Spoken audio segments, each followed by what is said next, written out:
8:30 this morning, consumer price index from the Bureau of Labor Statistics dropped, and we saw a drop on CPI from 4% all the way down to 3%. This is a 1% drop in the span of a month, and this is now the lowest CPI that we've seen pretty much since the beginning of the pandemic, when we peaked out at 9.6% a year ago. And this has led to some major changes in multiple markets. We've seen a major drop in the Dixie. We've seen a massive rally in the stock market. The stock market has set fresh highs, broken bullish out of an ascending triangle pattern that we were hoping the stock market would break out of. And many people right now are probably looking to deploy hundreds of billions of dollars, if not trillions of dollars collectively into the stock market. And at this point, as a result of that CPI, we're likely to see the stock market, the SPY, the DJI, all of them go back to all-time high within the next 3 to 6 months. On top of that, we're also likely to see more dovishness coming from the Fed, where we'll likely see less rate hikes and potentially not any more rate hikes at all, as we've seen inflation really start to get under control. The one thing I will point out, though, is that if you go and you look at the BLS's actual report on CPI, you're going to find a chart.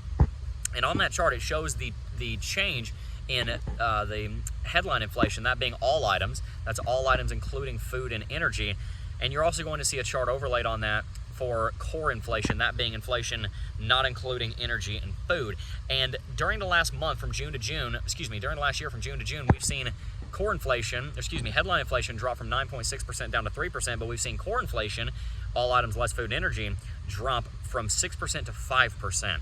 It shows that those items such as airline fare, rent, mortgage, clothing, cars, all of the different components of an industrial economy that are important other than just energy and food are actually not dropping very quickly at all. Instead, they're being quite sticky. So the Fed is likely to be more dovish on the market than we would otherwise think, but considering core inflation only dropped by about 0.1%, where headline inflation has dropped by 1%, we can see that inflation is still stickier than we think it is. And because of the fact that 12 months ago's data of being the absolute highest on everything in energy and in food, it does mean that over the next couple of months, we may actually see inflation, that headline inflation number, go up slightly, because we're seeing all of that very high data on gasoline, natural gas, food, egg prices, all of those prices start to drop off, and we're starting to see more tame data, meaning that we could actually see headline inflation go up over the next couple of months. So what impact does all of this have on Bitcoin? Well, for one reason or another, a lot of people aren't really sure, but for one reason or another, CPI has dropped the Dixie. I think what's going on there is that people are starting to have less confidence in the US dollar, because they're actually seeing that headline inflation isn't moving, if you want my honest opinion. And I also think it's impacting the way the Forex market is moving, which directly impacts the Dixie.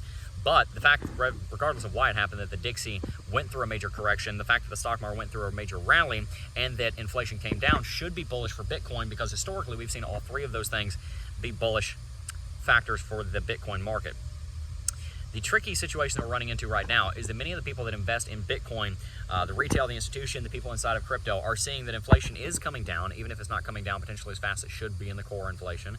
But with inflation coming down, we are now seeing kind of a return to normal post-pandemic in the United States dollar. And if the United States dollar is, quote-unquote, returning to normal, then that leads people to wondering, well, why should I invest in Bitcoin?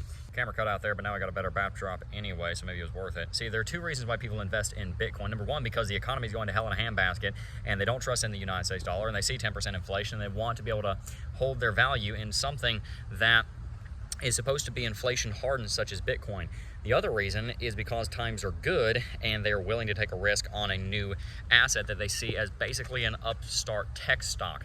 Right now, we're going through the transition where people don't see the US dollar anymore as being ridiculously risky, and they don't see a massive need to get out of it, but it's also not stable enough that they're willing to go into risk on assets in the first place.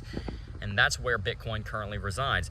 If Bitcoin doesn't hold through that, and it doesn't hold its value, then it's going to be a much harder journey when we get on the other side of this. But right now, as we're going through this transition, as we're starting to see inflation come under control, as we're starting to see CPI come under control, and the effective federal funds rate is probably going to start to drop, I do think the next 12 months are going to be very bullish. But for right now, CPI dropping is probably not going to be a major bullish indicator for Bitcoin, because it means that we're actually transitioning out of that crisis mode that the dollar was in into more steady waters. And then after the seas calm down a little bit, you probably will see hundreds of billions, if not trillions of dollars flowing into the cryptocurrency space every single year, and you are going to see Bitcoin go back to all-time high in the next 12 to 18 months. But this transition over the next 6 months may be a little bit more difficult. As we move towards halving, that's where I think you're going to start to see the majority of the bull market moving into 2024, and yes, on even into 2025. Hope you enjoyed today's video. If you did, make sure to hit that like button, subscribe to the channel, and make sure that you keep a weather eye on the Bitcoin market, because a breakout could be coming any day. Make sure to go back and watch today's episode of Coffee and Crypto to see how you can trade the 2 most likely scenarios that are going to happen and how you can make profit from those movements. Peace.